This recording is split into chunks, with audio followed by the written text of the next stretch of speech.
Thank you, Simon, and thank you all for being here. And I wanted to first express my appreciation to Simon Rosenberg, who, as he said, we've known each other for a very long time, and we feel very fortunate that he's head of the NDN and has always had the interest of the border because he recognizes what an important part of the economy of not just the United States, but of Mexico and Canada as well, with the passage of the North American Free Trade Agreement.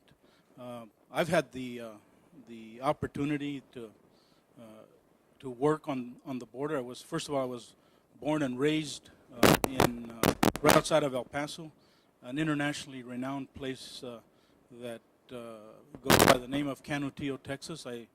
Raise your hand if you've heard of it. Everybody raises their hand. That's great.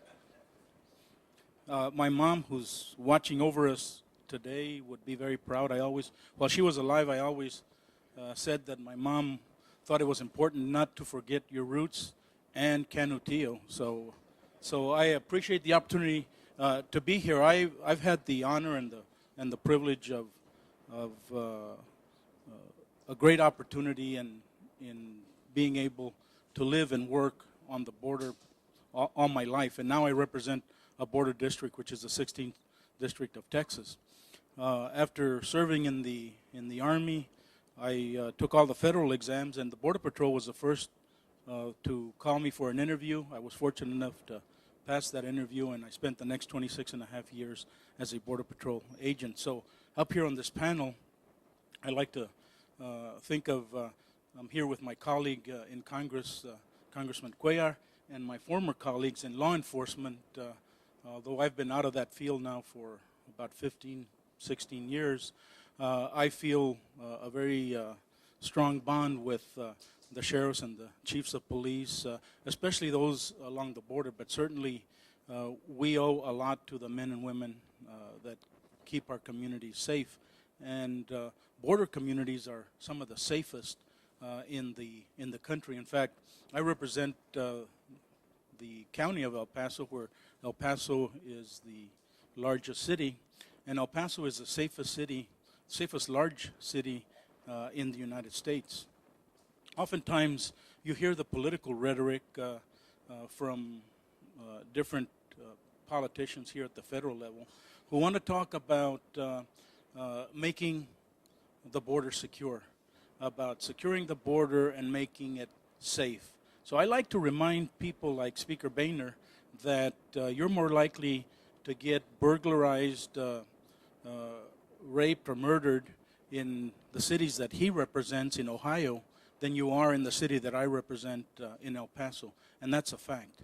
Of the 10 safest cities, the 5 of them are along the U.S.-Mexico border.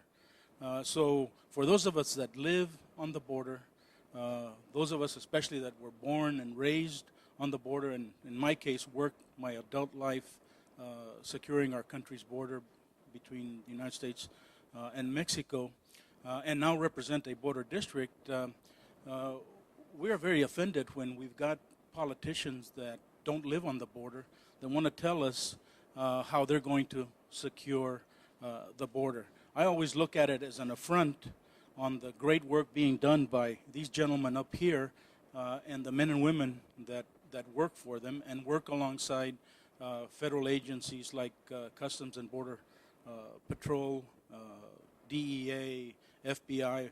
We've got a tremendous presence of very outstanding law enforcement people along the U.S.-Mexico border, which is about 2,000 miles. And their work is reflected in the fact that, as I said, 5 of the safest cities are on the U.S.-Mexico border.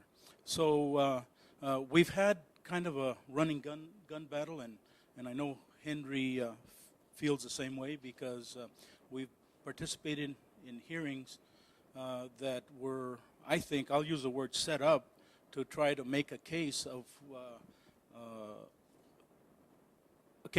for criticizing the administration, but the reality is this. We have done an outstanding job, and I'll use that word outstanding because I know what it means and what it represents when we're talking about border security. The Obama administration has done an outstanding job by continuing the work that was started by President Bush and his administration post 9/11 in securing the border in between the ports of entry. And we've grown the Border Patrol. I retired in December of '95 to run for Congress, and the Border Patrol back then was about 5,600 or so officers. Today, we've got over 21,000 officers in the Border Patrol.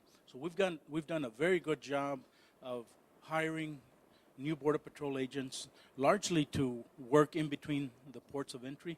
We've gotten them the best technology, best equipment to be able to work in between those ports of entry.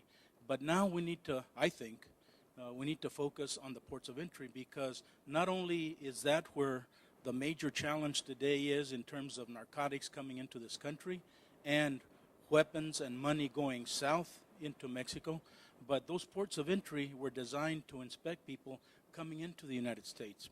Today, because of the different threats, we need to remodel and redesign those ports of entry, both on the southern border and the northern border, so that they can do inspections running both ways.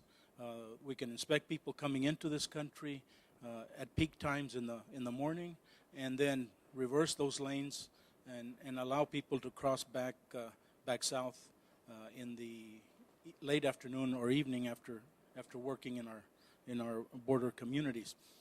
In addition to that, we need to also be mindful that weapons and money from drug proceeds go south through those ports of entry.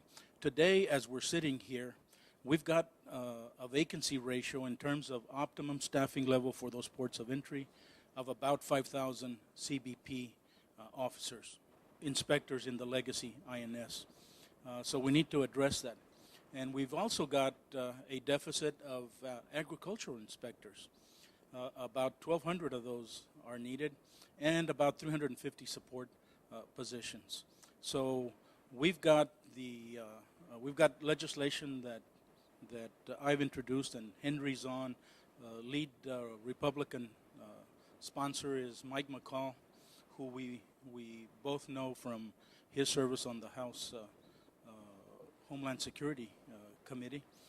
But we need to get that legislation through. If we pass what we call the Ports Act, then that stands for putting our resources towards security. Remember, we're talking about border security. We've done a great job in between the ports of entry, but again, we need to do a better job improving the infrastructure and staffing the ports of entry, not just for security, but also for trade and commerce that are vital and important parts of this overall system. So the Ports Act, we're hopeful will work its way through committee, and that we'll be able to invest $1 billion a year for the next 5 years once it passes to do the infrastructure piece. And by the way, it's not just infrastructure on the U.S. side, because that would not make sense. We're working in concert and in partnership with the government of Mexico so that everything would be designed at the optimum level to work its way between the United States and Mexico, using, by the way, also the latest technology. So that's exciting, because for the first time, we would have a fully functioning, complete border system, investing $5 billion. When you, and you know, $5 billion is a lot of money until you compare it with the amount of money that we've spent in Iraq. GAO told us that they can account, the government can account, the U.S. government can account for $100 billion that were spent in that war. So I think $5 billion is more worthy in terms of the payback that we get in trade and commerce. So again, thank you, Simon, and I wanted to thank you all for being here, and I'll now pass it on to my good friend and colleague, Henry Cuellar from